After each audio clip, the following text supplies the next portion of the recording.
Here he is. Just going to recap on some of the audio clips and looping that we looked at in the last session. I'm using a fairly basic screen recorder here, so it won't use the system audio, so that might sound a bit cack. And also, for some reason, it's not showing my arrow, so I've put this little green arrow, or green circle, I should say, around my mouse, so you can see where I am. So we were looking into the browser, and at the top where it says sounds and drums, this actually relates to MIDI instruments, and we'll be looking at that later, where you kind of compose your own. You can enable Ableton 10, there's samples there, where it'll pull up some of your audio samples, but just to be aware that it'll bundle everything together, I suppose, so there'll be one shots as well as loops. You know, you can search through that if you want, depending on what you have in your system and what version you're using. You might see different amounts of samples in here.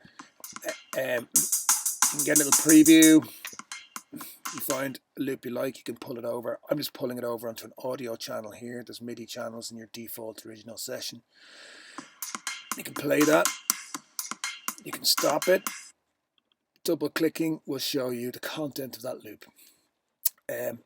Anyway, as I say, it can be a bit hit or miss just going straight to those samples. So I wanted to show you if we were to download our own samples, as in the folder that I gave you at the end. So because that'll also have loops in blocks like 1 bar, 2 bar, 4 bar, where they'll play together quite easily. Not a bad place to start if you're interested in audio loops and samples.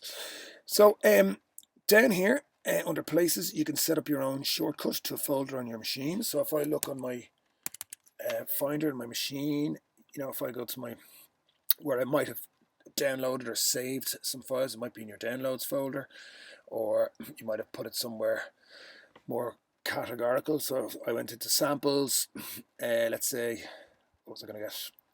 Yeah, so if I've some of these samples I think I supplied, so these are kind of bundled into different parts, so handy to identify. So down here at the bottom it says add folder, so I can navigate there again. So I had samples, this is where I saved it, and I went to in here and in here, and that's fine. So I'm going to open that, and that now saves a shortcut here.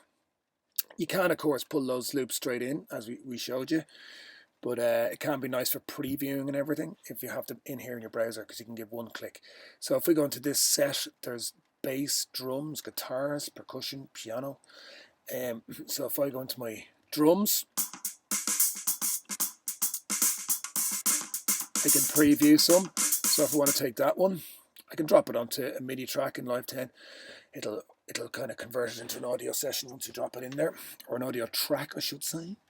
So now you can play, and now that might be playing a little bit fast here. My global tempo is 122. I can see there's a hint on the name of that.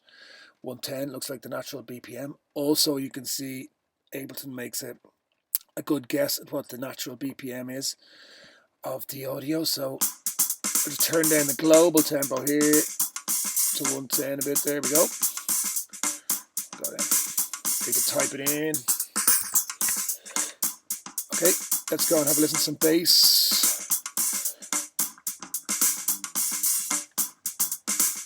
Okay.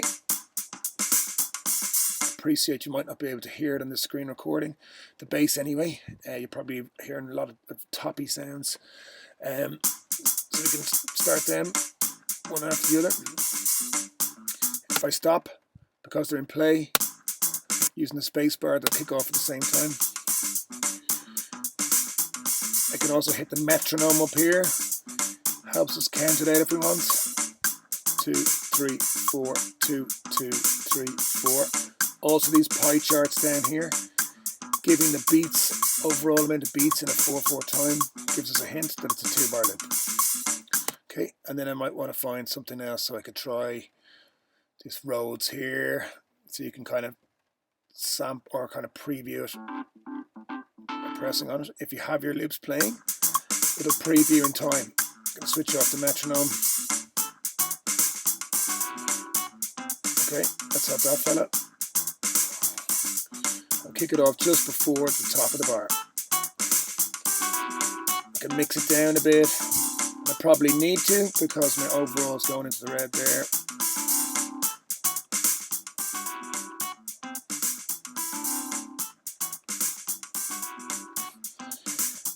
And you get the picture. So hopefully that gives you a bit of a recap on the loopity loops. Cheers.